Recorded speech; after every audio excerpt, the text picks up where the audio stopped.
Perkenalkan, nama saya Maria Ronaldino Sani Soba. NIM 21030300096. Kelas C semester 1. Program studi Sosiologi. Fakultas Ilmu Sosial dan Ilmu Politik.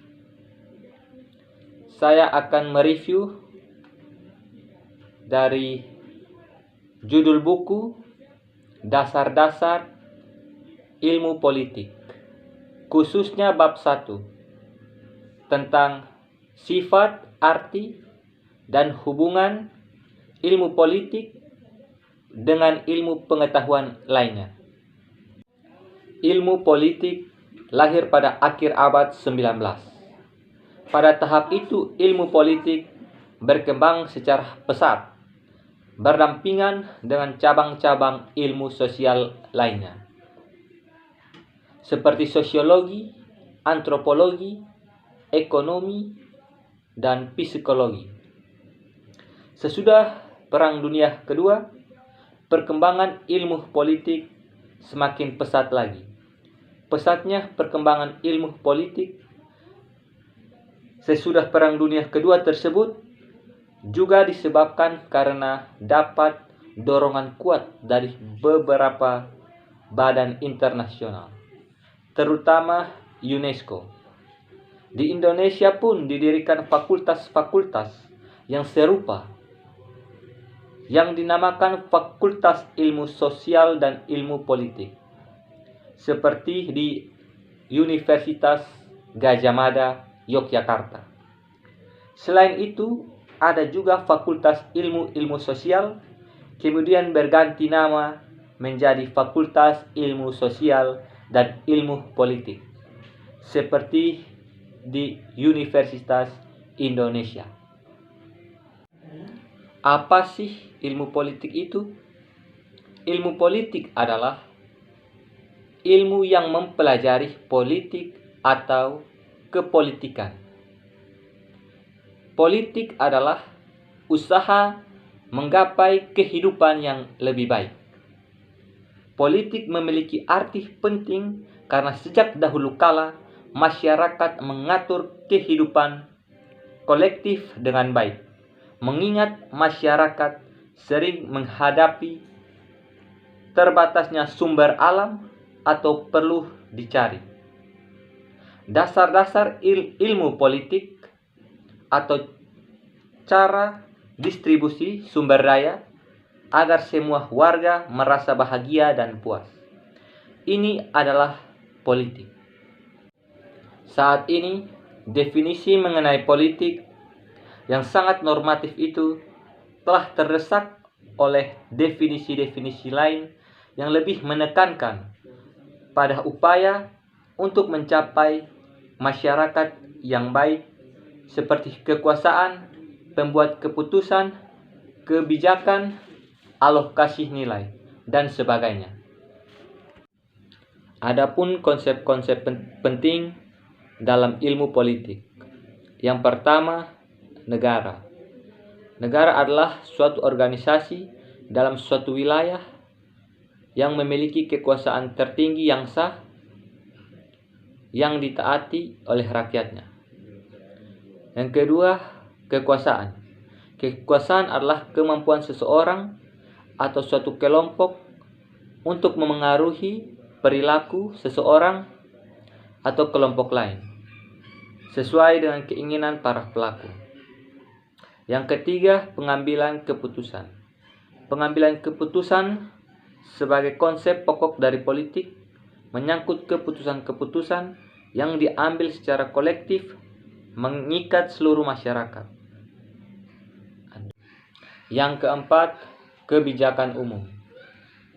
Kebijakan adalah suatu kumpulan keputusan yang diambil oleh seorang pelaku atau kelompok politik dalam usaha memilih tujuan dan cara untuk mencapai tujuan itu.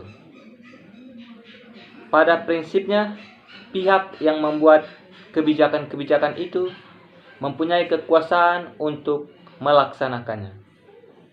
Yang kelima, pembagian dan alokasi. Pembagian dan alokasi ialah pembagian dan penjatahan nilai-nilai dalam masyarakat. Dalam ilmu sosial, suatu nilai adalah sesuatu yang dianggap baik dan benar, sesuatu yang diinginkan, sesuatu yang mempunyai harga, dan oleh karenanya dianggap baik dan benar, sesuatu yang ingin dimiliki oleh manusia.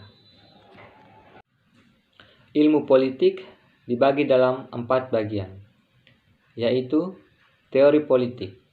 Teori politik terdiri dari 2. 1. Teori politik itu sendiri. 2. Perkembangan ide-ide politik. Lembaga-lembaga politik. Lembaga-lembaga politik terdiri dari 5. 1. Undang-undang dasar. 2. Pemerintahan nasional. 3. Pemerintahan daerah dan lokal. 4. Fungsi ekonomi dan sosial dari pemerintah. 5. Perbandingan lembaga-lembaga politik. Partai-partai politik.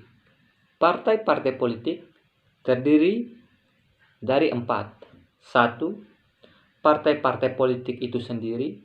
2. Golongan-golongan dan asosiasi-asosiasi. 3. Partisipasi warga negara dalam pemerintahan dan administrasi. 4. Pendapat umum. Hubungan internasional. Hubungan internasional terdiri dari 3. 1. Politik internasional. 2. Organisasi-organisasi dan administrasi internasional. 3. Hukum internasional.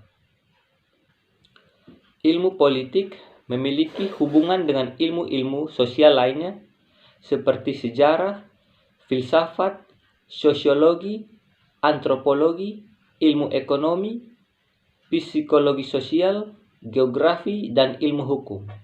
Yang pertama, sejarah.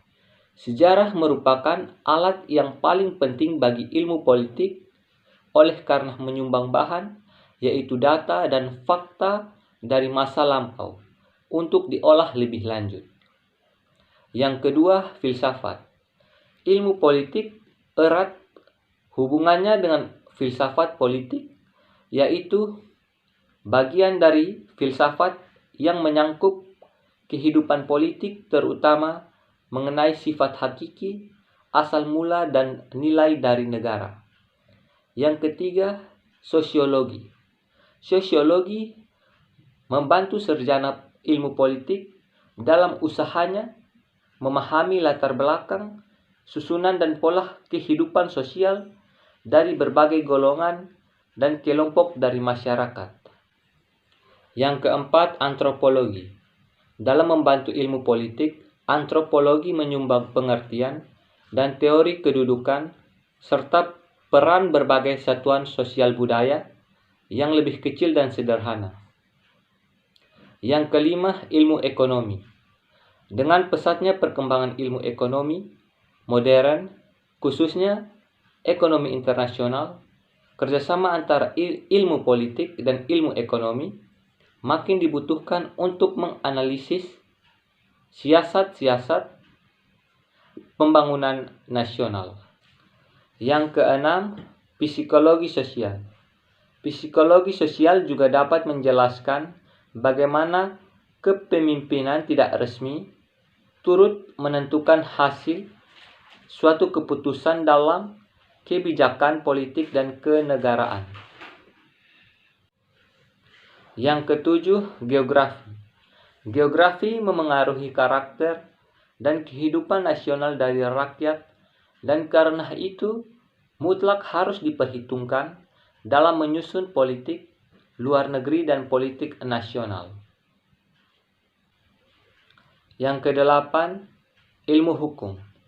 Ilmu hukum sejak dulu kala erat hubungannya dengan ilmu politik karena mengatur dan melaksanakan undang-undang merupakan salah satu kewajiban negara yang paling penting.